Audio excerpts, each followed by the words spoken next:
क्योंकि इसका समापन करते हुए हम लोगों को अनुशासन के साथ 5-6 हजार साल पुरानी जो राखी गढ़ी की सभ्यता है वहाँ विजिट करने जाना है और सभी लोगों को उसमें सम्मिलित होना है। साथ ही एक विषय कॉमन सिविल कोड को लेकर है और एक विषय एससी और एससी ऐसे झगड़े लगाने का एक विषय है। एससी और डीएससी को लेकर आरएसएस और बीजेपी के लोग हरियाणा में चुनाव को ध्यान में रखते हुए ये पॉलिटिकल गेम खेल रहे हैं, मगर बामसेब की अधिकृत ये भूमिका है कि अगर किसी वर्ग का ये कहना है कि उनके साथ अन्याय हो रहा है तो उनका कैटेगराइजेशन करके उनको उनकी संख्या के अनुपात हिस्सेदारी दी जानी चाहिए। ये बामसेब की अधिकृत भूमिका है ताकि आरएसएस और बीजेपी के लोग हमारे अंदर शेड्यूल कास्ट और डीएससी के नाम पर झगड़े न लगाए, ये हमारी भूमिका है। ऐसा ही मामला कांशीराम जी के समय में खड़ा किया था और वो इधर का ही एरिया था। तब वाल्मीकि लोगों को चमार लोगों के खिलाफ भड़काते हुए ये कहा गया था कि चमार लोग आपके अधिकार खाते हैं। वाल्मीकि लोगों के अंदर कुछ दलाल किस्म के लोग खड़े करने के कारण, अज्ञानता के कारण वो उसके प्रभाव में आए थे। एक पत्रकार ने कांशीराम जी को ये सवाल किया कि ऐसा ऐसा ये लोग आपके बारे में कहते हैं, आपकी पार्टी की क्या राय है? तो कांशीराम जी ने कहा था कि मैं ऑल इंडिया का शेड्यूल कास्ट का तो नेता हूँ, वैसे मैं बहुजनों का नेता हूँ, मगर मैं ये कहना चाहता हूँ कि पूरे चमारों का अधिकार वाल्मीकि को मैं दे देता हूँ। अगर वाल्मीकि का यह आरोप है, ऐसा आपके द्वारा मुझे पता चल रहा है, तो मैं पूरे चमारों का अधिकार वाल्मीकि को दे देता हूँ। मैं ऑल इंडिया का एससी का नेता बोल रहा हूँ। तो कांशीराम जी के ऐसे स्टेटमेंट देने से क्या हुआ, जो शेड्यूल कास्ट के अंदर झगड़े लगाने का जो मामला था, वाल्मीकि लोगों ने भी सोचा, अरे हम तो सोच रहे थे कि ये भी हमारा विरोध करेंगे, मगर कांशीराम जी विरोध करने की बजाय अपने लोगों का भी अधिकार हमको दे रहे हैं। तो वाल्मीकि लोगों ने कहा ये तो हमारा भाई हुआ, ये हमारा दुश्मन थोड़ी हुआ। साथियों, कांशीराम साहब दावपेच को जान रहे थे। शेड्यूल कास्ट के लोक संख्या के अनुपात रिजर्वेशन देना ये कॉन्स्टिट्यूशनल प्रोविजन है। वो कोई जाति उसके ऊपर झड़प कर कब्जा नहीं कर सकती, ये कॉन्स्टिट्यूशनल प्रोविजन है। मगर जो लोग अधिकार वंचित कर रहे हैं, हमें शासक नहीं होने देना चाहते हैं, वो जाति जातियों में भिड़ाते हैं। जैसे मणिपुर की घटना, मणिपुर में क्या हुआ, ये जो एससी और डीएससी का मामला है, वैसा ही मामला मणिपुर में जातियों को, ट्राइब्स के कम्युनिटी को लड़ाने का मामला शुरू हुआ। और ये मणिपुर में अचानक नहीं शुरू हुआ, छत्तीसगढ़ में इसकी भूमिका बनाई, झारखंड में इसकी भूमिका बनाई। डीलिस्टिंग, यानी जो लोग क्रिश्चियन बन चुके हैं, मुस्लिम बन चुके हैं, उनको ट्राइब्स के अधिकार नहीं मिलने चाहिए। ऐसे झगड़े आरएसएस और बीजेपी के लोगों ने शुरू करवाए और उनके दिमाग में जहर घोला गया। कॉन्स्टिट्यूशनल बातें उन लोगों को मालूम नहीं था। धर्म बदलने के बावजूद भी उनका ट्राइब्स का स्टेटस कायम रहता है, ये बात ट्राइब्स लोगों को मालूम नहीं था। उसके शिकार हो गए और मणिपुर की घटनाओं को हमारे ही लोगों के द्वारा, यानी ट्राइब्स के खिलाफ भिड़ा दिया और इतना जंगली बना दिया। आरएसएस और बीजेपी के लोग उस कांड में शामिल थे जिसमें महिलाओं को नंगा करके पीटा गया, रेप किया गया। तो हरियाणा में आरएसएस और बीजेपी के लोग फुले शाहू अंबेडकर की आंदोलन को, बामसेब की जागृति को, बढ़ती जागृति को देखते हुए ये झगड़े लगा रहे हैं। हम ब्राह्मणों से लड़ रहे हैं, हमारी लड़ाई ब्राह्मणों से है। संविधान में दलित शब्द नहीं है। एक समय था लोग दलित शब्द का प्रयोग करते थे, मगर जो लोग डीएससी के नाम पर डिमांड कर रहे हैं, संविधान में दलित शब्द नहीं है। दलित के नाम पर रिजर्वेशन नहीं मिलता। रिजर्वेशन शेड्यूल कास्ट के नाम से मिलता है, रिजर्वेशन शेड्यूल ट्राइब के नाम से मिलता है, रिजर्वेशन अदर बैकवर्ड कास्ट के नाम पर मिलता है, रिजर्वेशन हिंदू के नाम पर नहीं मिलता और रिजर्वेशन दलित के नाम पर नहीं मिलता। जैसे हिंदू गाली है उसी तरह दलित भी गाली है। लड़ाई लड़ना है तो संवैधानिक शब्दों का आधार मानकर, संवैधानिक डाटा को आधार मानकर लड़ाया जा सकता है। अभी कुछ साल पहले फडणवीस की सरकार थी महाराष्ट्र में, और डॉक्टर बाबा साहब अम्बेडकर का जो ओरिजिनल लिटरेचर है अंग्रेजी में, इसको प्रकाशित करने का अधिकार स्टेट गवर्नमेंट महाराष्ट्र के पास है। नागपुर के बगल में एक वकील है एडवोकेट मेश्राम, युवा वकील, उसने फडणवीस सरकार जो महाराष्ट्र का सीएम था 2017-16 की बात है, उसने बॉम्बे नागपुर हाईकोर्ट में केस दायर किया और डॉक्टर बाबा साहब अम्बेडकर के वॉल्यूम नंबर 4 का आधार देकर कहा, डॉक्टर अम्बेडकर खुद कह रहे हैं दलित गाली है, तो आप जो स्कीम निकालते हो वो दलित के नाम पर क्यों कर रहे हो? बाबा साहब अम्बेडकर ही कह रहे हैं दलित गाली है। तो फडणवीस गवर्नमेंट जो बीजेपी का आदमी है, उसने उसको देखा, वकील ने देखा और नागपुर हाईकोर्ट में जवाब दिया, जब अम्बेडकर साहब ही कह रहे हैं दलित गाली है, तो हम लोग अभी दलित के नाम पर कोई सरकारी ऑर्डर नहीं निकालेंगे, अस्पष्ट लिखेंगे हिंदी में अनुसूचित जाति, अंग्रेजी में लिखेंगे शेड्यूल कास्ट। साथियों, दलित अगर कहोगे तो फिर ओबीसी के लोग बोलेंगे अंबेडकर दलित के। ब्राह्मण लोग लेशव अंबेडकर की मूवमेंट के साथ एससी एसटी ओबीसी लोग जुड़ना चाहते हैं और ब्राह्मण लोग बाबा साहब अंबेडकर को सेग्रीगेट करना चाहते, तोड़ना चाहते। बाबा साहब अंबेडकर ओबीसी के भी है। बाबा साहब अंबेडकर ने लॉ मिनिस्टर थे, ओबीसी के लिए इस्तीफा दिया। अरे ओबीसी पहचान बाबा साहब अंबेडकर ने दिया। जाति आधारित गिनती का मामला बाबा साहब अंबेडकर ने खड़ा किया। आज जो ओबीसी को जितना भी रिजर्वेशन मिल रहा है वो बाबा साहब अंबेडकर की वजह से मिल रहा है। आप अगर कहोगे दलितों के बाबा, तो ओबीसी कहेंगे फिर हमको क्यों बता रहे हो? दुश्मन चाहता है दलित के नाम पर बाबा साहब अंबेडकर की विचारधारा ओबीसी के अंदर न फैले। दुश्मन चाहता है आदिवासी शेड्यूल कास्ट अलग अलग रहे, जातियों में बटे रहे। महिलाओं को हिंदू कोड बिल दिया बाबा साहब अंबेडकर ने, इतना सारा अधिकार दिया, महिलाओं को भी मालूम ना हो, इसीलिए कहते हो दलितों के बाबा, तो महिलाएं भी कहेगी फिर हमारे कहाँ है। तो दलित शब्द के पीछे ये 1960 में शुरू किया गया शब्द है, ये बाबा साहब अंबेडकर का शब्द नहीं है। अगर बाबा साहब अंबेडकर के द्वारा इस शब्द का निर्माण किया गया होता तो कम से कम बाबा साहब ने संगठन तो बनाया होता दलित के नाम से। बाबा साहब ने दलित के नाम से एक भी संगठन नहीं बनाया। पहला संगठन बनाया बहिष्कृत हितकारिणी सभा, दूसरा संगठन बनाया आउटकास्ट पीपल, डिप्रेस क्लास। बाबा साहब ने लंदन में लड़े तो कहा वी आर डिप्रेस क्लास, हम दावे गए लोग हैं। उस लड़ाई के कारण 1935 में सेकेंड इंडिया एक्ट बना, तब हमको पहली पहचान मिली शेड्यूल कास्ट। जो अनटचेबल लोग थे, डिप्रेस लोग थे, आउटकास्ट पीपल थे, उनको पहली संवैधानिक मान्यता मिली शेड्यूल कास्ट, शेड्यूल ट्राइब। और कॉन्स्टिट्यूशन बनाने का मौका मिला, 1700 जातियों को एक नाम दिया शेड्यूल कास्ट। साथियों, रिजर्वेशन सिंगल जाति के नाम पर नहीं है, ये तो समझो।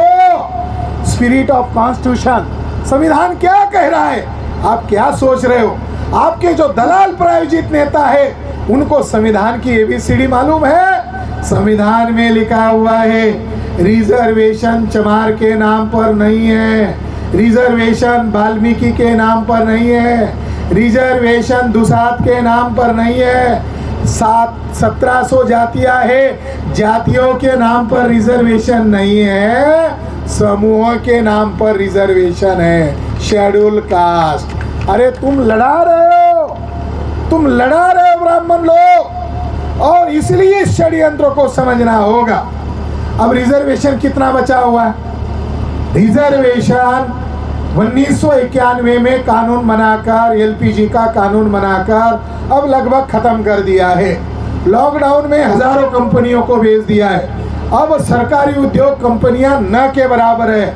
रिजर्वेशन सरकारी उद्योग और कंपनियों में है। साथियों, जब सरकारी उद्योग कंपनियां ही नहीं रहेगी, कहाँ रहेगा रिजर्वेशन? रिजर्वेशन जीरो कर दिया, और हमारे लोग कह रहे जीरो में 50% दो। अरे जीरो में 100% भी नहीं मिलेगा। साथियों, लड़ाई ब्राह्मणों से लड़नी होगी, आपस में लड़ाई लड़ने से नहीं होगा। जो शासन सत्ता में बैठा हुआ जो वर्ग है, उसको घसीटना होगा। उत्तराखंड में जैसे ही, आपके हरियाणा में जैसे ही मेश्राम साहब ने सैनी साहब को मुख्यमंत्री का दावेदार घोषित कर दिया, सारे ब्राह्मण रात दिन सैनी साहब को गाली देना शुरू हो गया। यानी पूछ लगाओ, यानी आप लोग नेता अगर बनाओगे, ब्राह्मण क्या सोच रहा था कि ब्राह्मण के इशारे वाला कोई दलाल मुख्यमंत्री बनेगा, मगर ब्राह्मणों ने वामन मेश्राम का विरोध किया, तो वामन मेश्राम ने उसको आकलन किया। हम लोग इकट्ठा हो रहे, हम लोग जागृत हो रहे, किस लिए हो रहे हैं? उधर नहीं, इधर धरती पर अधिकार चाहिए, शासन सत्ता में अधिकार चाहिए। ये इकट्ठा होकर ब्राह्मणों को डर सताने लगा कि ये ओबीसी पंचायत कर रहे हैं और इनका एससी एसटी ओबीसी में संगठन फैल गया है। अगर हरियाणा में एससी और जाट मिल जाए तो हरियाणा का सीएम आप लोग तय कर सकते हो। हरियाणा एक अजब स्टेट है, हरियाणा के एससी और बीसी लोग भी मिल जाते हैं तो आपके हाथ में सत्ता रहेगी। ये ब्राह्मण जानता है, इसलिए ब्राह्मण को लगा कि ये सारा षड्यंत्र एक्सपोज कर रहे हैं, इससे इनके हाथ में सत्ता जाएगी। तो मेश्राम साहब ने घोषित कर दिया कि राजू कुमार सैनी, ये जो हमारे पूर्व एमपी थे सैनी साहब, इनको मुख्यमंत्री का दावेदार घोषित करते हैं। तो ब्राह्मणों ने वामन मेश्राम का नाम लेना छोड़ दिया और सैनी साहब को रात दिन गाली देना शुरू कर दिया। वो गाली देने के पीछे मकसद क्या था कि ये एससी और ओबीसी का गठबंधन हो गया है और ये कल जाकर सत्ता में बैठने वाले हैं। आपस में लड़ना नहीं है, ब्राह्मण से लड़ना है और सभी लोगों को इकट्ठा करके हरियाणा की सत्ता पर कब्जा करना है। इसलिए जब तक आप शासक नहीं बनेंगे, आपकी समस्या का समाधान दुश्मन करने वाला नहीं है। अब देखो, ये सबसे बड़ी समस्या उभर कर आ गई और वो समस्या है कॉमन सिविल कोड। मुसलमानों को लगता है ये उनकी समस्या है।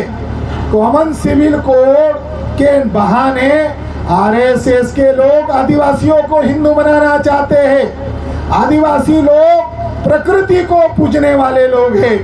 ब्राह्मणों के बगैर वो पैदा होते हैं, उनका विधि नहीं होता। ब्राह्मणों के बगैर उनकी शादी होती है और ब्राह्मणों के बगैर उनका अंत्यविधि होता है।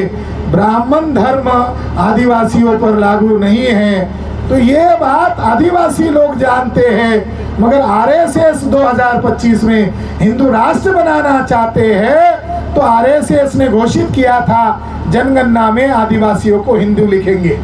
तो उन्होंने देखा आदिवासी लोग मान नहीं रहे, फिर उन्होंने कॉमन सिविल कोड का मुद्दा खड़ा किया और मुसलमान का इशू खड़ा किया। राष्ट्रीय आदिवासी एकता परिषद के द्वारा भारत बंद का ऐलान हुआ, बहुत ही विशालता पूर्वक संपन्न हुआ। इसका रिजल्ट क्या आया? जैसे ही भारत बंद का ऐलान हुआ, कॉमन सिविल कोड के खिलाफ, आदिवासियों के खिलाफ जो कानून बनाए जा रहे उसके खिलाफ जब देशव्यापी आंदोलन घोषित हुआ, तो मोहन भागवत ने मीडिया में आकर बयान दिया, लड़ाई हमारी नरेंद्र मोदी से, लड़ाई हमारी बीजेपी के साथ है। बयान किसको देना चाहिए था? प्रधानमंत्री नरेंद्र मोदी को। मगर वो कैसा है? चुप है। बयान कौन दे रहा है? ब्राह्मण भागवत दे रहा है। यानी असली सत्ता किसके पास है? आरएसएस के पास है। हमारी लड़ाई बीजेपी के खिलाफ थी। बयान देने के लिए प्रधानमंत्री को या तो पार्लियामेंट में बयान देना चाहिए था या पब्लिक में आकर बयान देना चाहिए था, मगर बयान दिया मोहन भागवत ने। और भागवत ने कहा 2024 के बाद कॉमन सिविल कोड के बारे में सोचेंगे। यह आप लोगों के लड़ाई का नतीजा है। साथियों, जब हमारी ताकत सड़क पर दिखाई देने लगी तो ब्राह्मणों को लगा अरे कहीं भारत छोड़ने वाला आंदोलन में तब्दील ना हो जाए। 2024 के बाद सोचेंगे।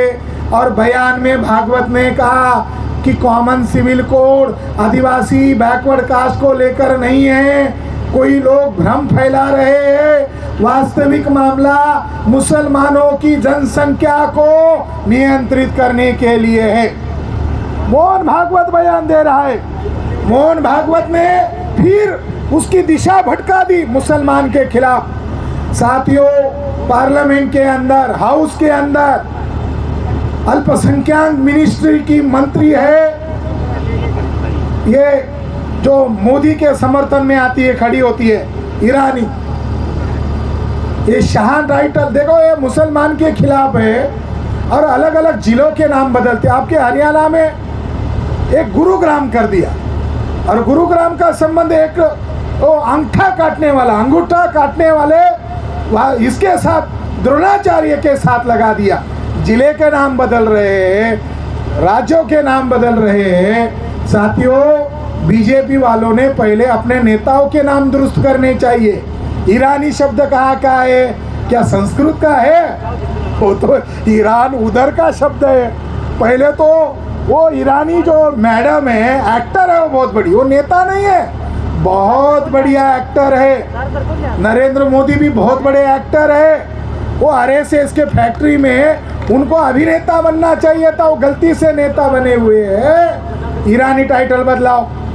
शाह टाइटल के भारतीय है, ये क्या संस्कृत भाषा का शब्द है?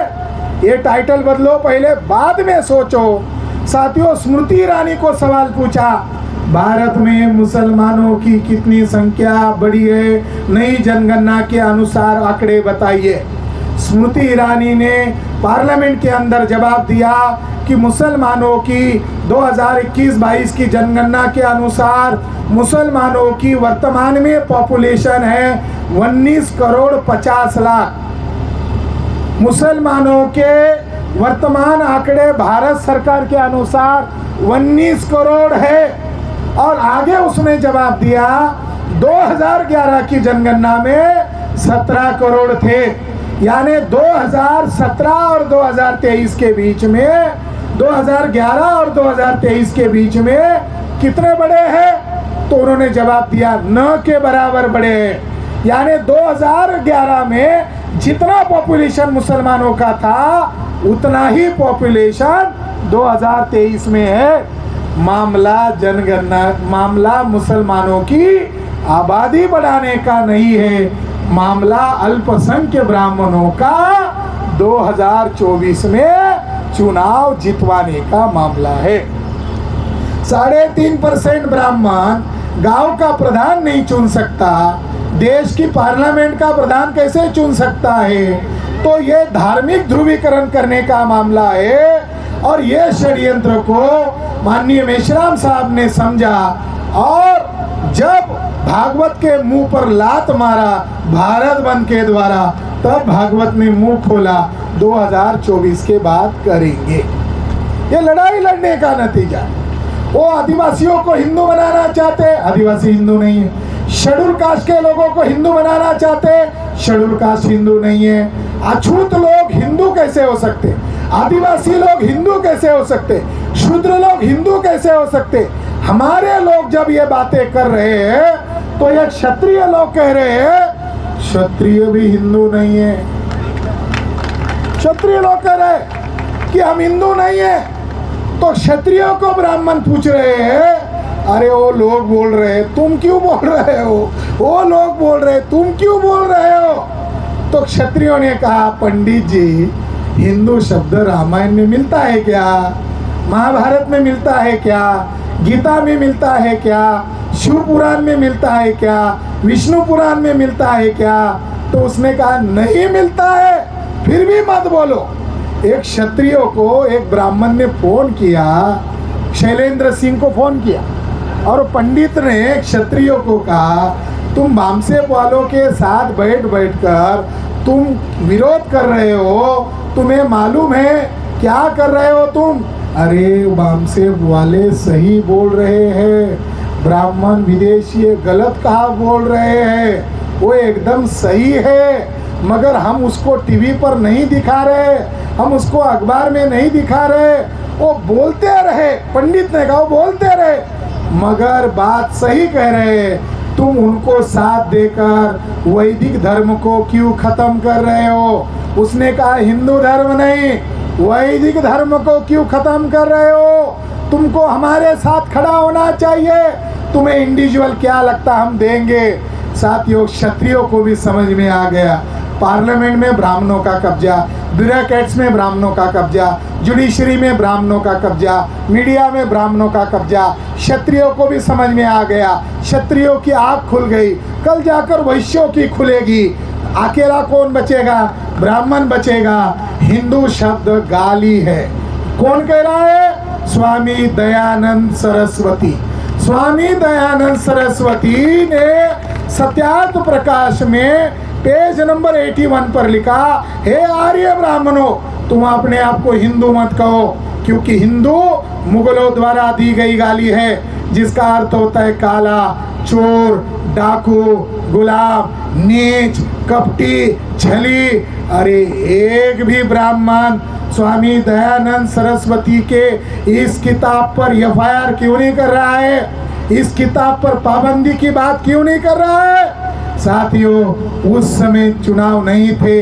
1874 में इसने आर्य समाज बनाया, हिंदू समाज नहीं बनाया। हिंदू शब्दावली का प्रयोग 1918 के बाद शुरू हुआ।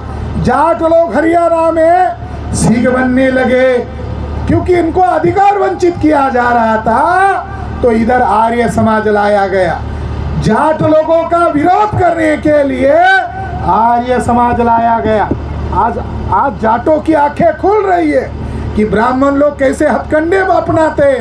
इसलिए एससी भी हिंदू नहीं है, एसटी भी हिंदू नहीं है, ओबीसी भी हिंदू नहीं है, क्योंकि संविधान में इनको हिंदू नहीं कहा, इनको एससी एसटी ओबीसी कहा। इनको हिंदू के नाम पर राइट नहीं मिलता है, इनको संविधान के द्वारा पहचान करके राइट दिया जाता है।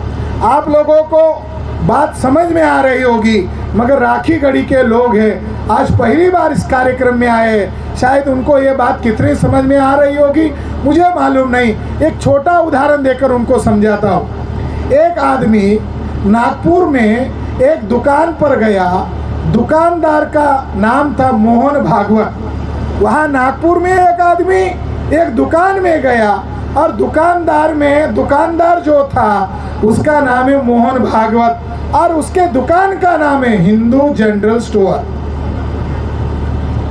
हिंदू किराना की दुकान। तो उस आदमी ने भागवत जी को कहा, भागवत जी मेरी ट्रेन है, जरा जल्दी कीजिए और मुझे 10 किलो हिंदू पार्सल बना के दीजिए। भागवत जी ने अनसुना कर दिया। तो उसने इशारे में कहा, अरे ये जो लिखा हुआ है 10 किलो दो, मेरी गाड़ी छूटने वाली है। भागवत जी आपने तो लिखा है ना हिंदू किराना दुकान, तो मुझे 10 किलो हिंदू पार्सल बना के दो। तो भागवत जी ने हंसते हुए कहा, दुकान का नाम भले ही हिंदू है, मगर दुकान में हिंदू नामक सिंगल चीज भी नहीं मिलती। दुकान का नाम हिंदू है, मगर दुकान में हिंदू नाम की कोई वस्तु नहीं मिलती।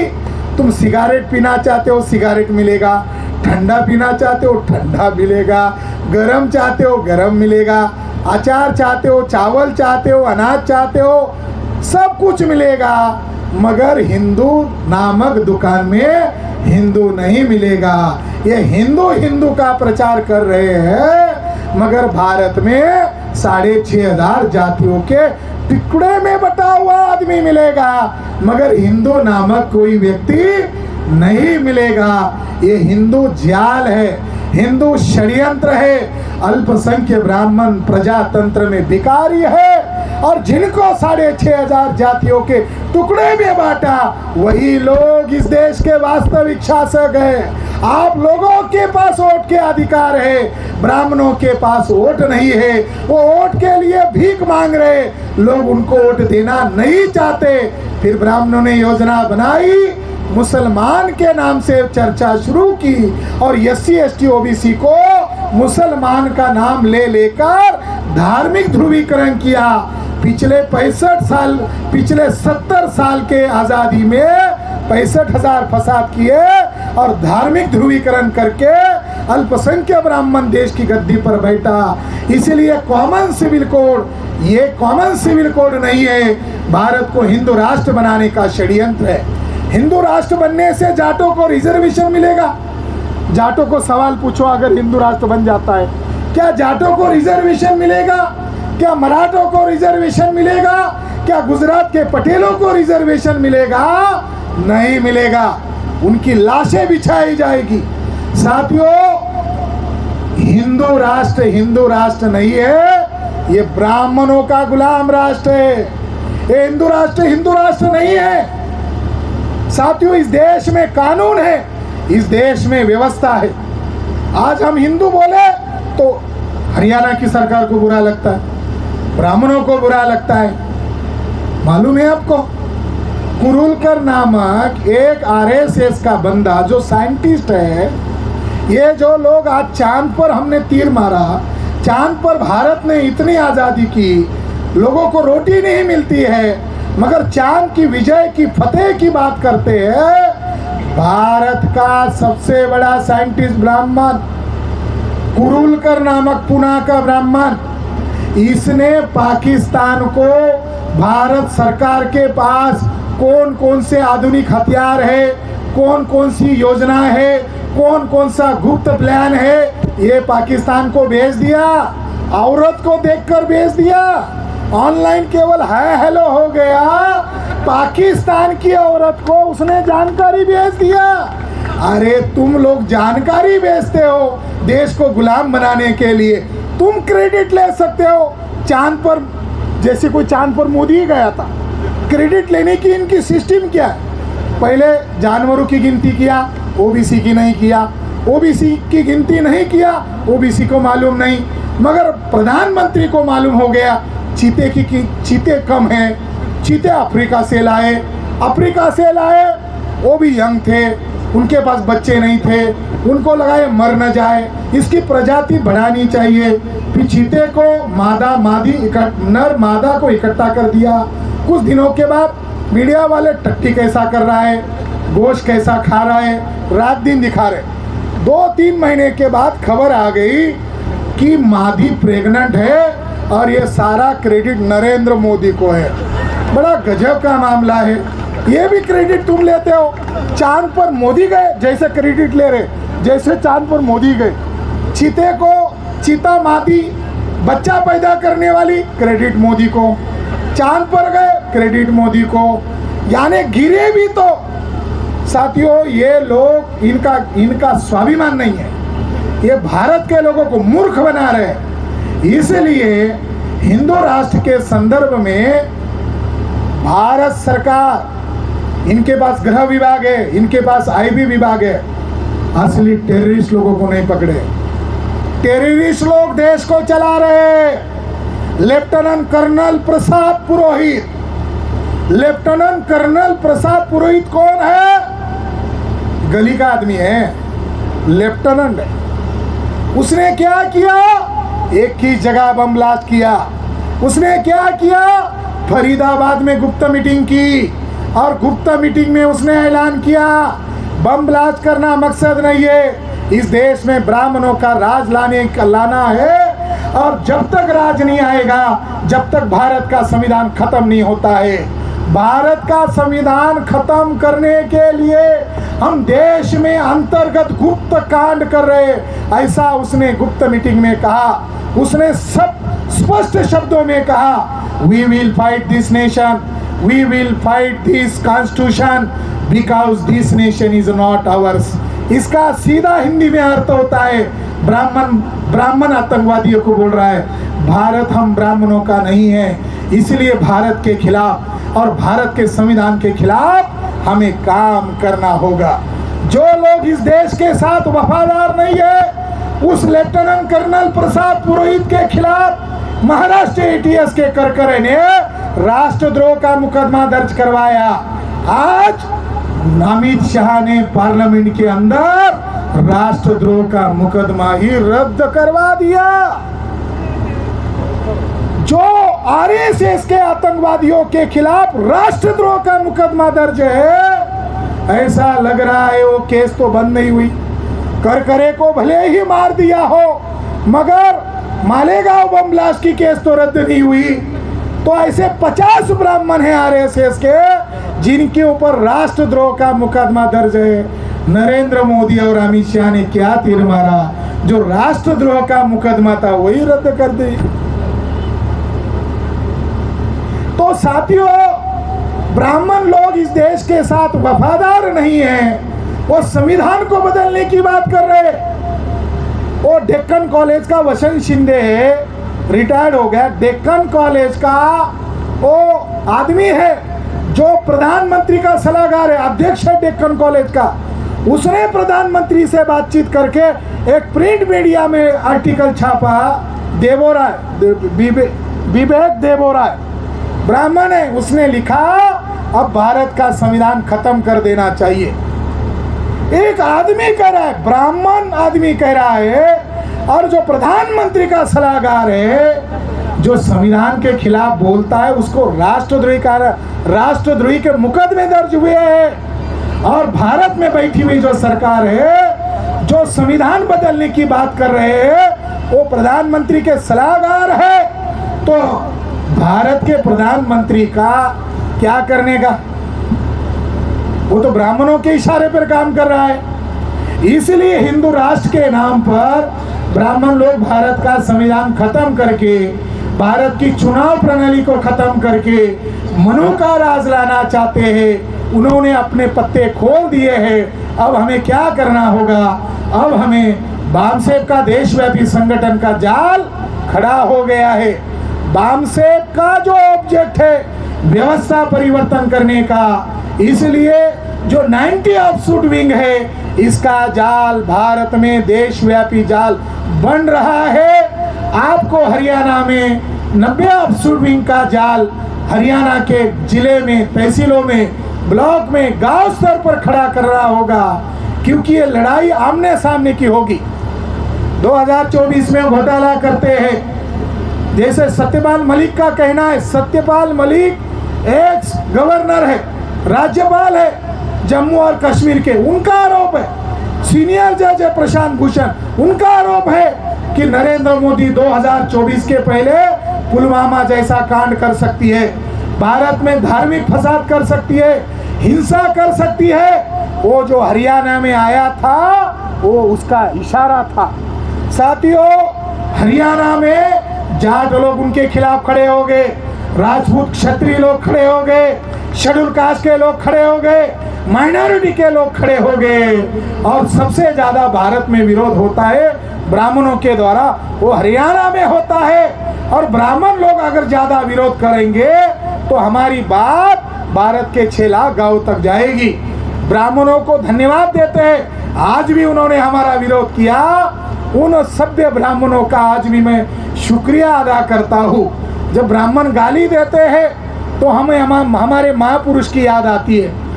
हमारे महापुरुष डॉक्टर बाबा साहब अम्बेडकर कहा करते थे, क्या कहते हैं, जब मैं अखबार पढ़ता हूँ और जब अखबार में मुझे गाली मिलती है तब मैं ऐसा मानता हूँ मेरा काम सही चल रहा है। जब मैं सभा में कोई बोलता इसने आपको गाली दिया तो मेरा काम सही चल रहा है। और जब मैं अखबार पढ़ता हूँ सवेरे सवेरे और मेरे समर्थन में स्तुति करते हैं, वाहवाही करते हैं, तब मैं सोचता हूँ मेरा कुछ गलत तो नहीं हुआ। तो ये जो गाली है, ये जो आरोप है, ये हमारे ऊपर पुष्प वृष्टि है। हमारा जीत कब होगा? हमारा जीत तब होगा ब्राह्मण सड़क पर उतरेगा, उस दिन भारत में जन आंदोलन होगा। हम लोग, हमारे लोगों को हम जगा रहे, तो लोगों को बौद्धिक लेवल पर कुछ समझ में आ रहा है, आ रहे बाहर आ रहे, मगर जब ब्राह्मण ज्यादा विरोध करते हैं, हमारा ही आदमी जो हमको गाली देता था कल मिलकर कहता है मेश्राम साहब सही कर रहे हैं। उसको पूछा क्यों? अरे ब्राह्मण लोग आपका विरोध कर रहे हैं, इसका मतलब आप सही है। इस देश में जन आंदोलन को कोई नहीं रोक सकता। जो हो रहा है बुरा हो रहा है। जो शासन सत्ता में बैठे हुए जो ब्राह्मण हैं, ये अपनी कब्र खोद रहे हैं। ये जो कुछ भी कर रहे हैं, ये आने वाले समय में ये परिस्थिति मैच्योर होने का लक्षण है। परिस्थिति पकने के बाद एक बड़ा फैसला होगा। हरियाणा के लोगों को मैं इशारे में कहता हूँ, जन आंदोलन हमें आज़ादी भी देगा, सत्ता भी देगा, व्यवस्था भी देगा। आज जो फरसा दिखा रहे, अरे ब्राह्मणों की औकात क्या है? वो वोट के आधार पर हमको हरा कर बताए। जब उन्होंने फरसा दिखाया तब जाट ने कहा ये परशुराम वाले, हम तो समझ रहे थे हिंदू है। अरे उनको लग रहा था हिंदू है, यानी जब भड़काने का मामला रहता है तो बोलता हिंदू खतरे में। जब डीएनए का मामला आया तो जाटों को भड़का देते, ओबीसी को भड़का देते, फिर वो जाट और ओबीसी बोलता है अरे डीएनए से तो जाट मूल निवासी है और डीएनए से तो ब्राह्मण विदेशी है, तो मैं विदेशी ब्राह्मणों को साथ दूंगा। तो कल ये लोग बोलेंगे ये तो है हमारा मूल निवासी, मगर ये गद्दार है, ये देशद्रोही है। मूल निवासी होने के बावजूद विदेशी ब्राह्मणों को साथ दे रहा है। नहीं नहीं नहीं, मैं गद्दार होना पसंद करूंगा मगर देशद्रोही होना पसंद नहीं करूंगा। तो अब ओबीसी लोग ब्राह्मण के साथ खड़े नहीं हैं, तो ब्राह्मण हिंदू के नाम पर आगे नहीं आ रहा है, परशुराम के नाम से आगे आ रहा है। परशुराम के नाम से वो आगे आ जाए तो हम लोग कलिंग युद्ध भी नहीं भूले, भीमा कोरेगांव का युद्ध भी नहीं भूले। साथियों, ये इस देश में क्रांति होना तय है। हम निशस्त्र क्रांति करना चाहते हैं। 6 लाख गाँव तक संगठन का टारगेट है, आपको 6 लाख का टारगेट नहीं है। हरियाणा के गांव-गांव में संगठन बढ़ाना होगा। ये दृढ़ संकल्प आज ये हमारे शूरवीरों की धरती, हमारे मूल निवासियों की धरती, राखी गढ़ी ब्राह्मणों की धरती नहीं है, मूल निवासियों की धरती है। यहाँ पर जो डीएनए मिला वो मूल निवासियों का डीएनए मिला है। यहाँ पर हम संकल्प लेते हैं और इस मौके पर मैं आप सभी लोगों को बधाई देता हूँ, क्योंकि आप यहाँ आए और अभी हम यहाँ डिसीजन लेते हैं कि सालाना जैसे भीमा कोरेगांव में 1 जनवरी को जैसे महाराष्ट्र के 25 लाख 30 लाख लोग वहाँ इकट्ठा होते हैं, उसी तरह सालाना हम लोग यहाँ पर इकट्ठा हो जाएंगे, इस राखी गढ़ी पर इकट्ठा हो जाएंगे और सर छोटू राम का जो जयंती रहेगा उस दिन यहाँ इकट्ठा हो जाएंगे। जो हमारे बाबा साहब अम्बेडकर को कंधे से कंधा मिलाकर जिस आदमी ने साथ दिया, सर छोटू राम, दीनबंधु सर छोटू राम की जयंती हम राखी गढ़ी में आकर मनाएंगे। ये हम फैसला आज लेते हैं और यह सालाना कार्यक्रम शुरू हो जाएगा तो पूरे ओबीसी को मैसेज जाएगा, अरे तो मूल निवासियों की जगह है और यहाँ तो नमन करने के लिए जाना चाहिए। इस बात के लिए कौन कौन सहमत है? जरा अपना वोटिंग करो। यहाँ तो ईवीएम घोटाला नहीं है। धन्यवाद।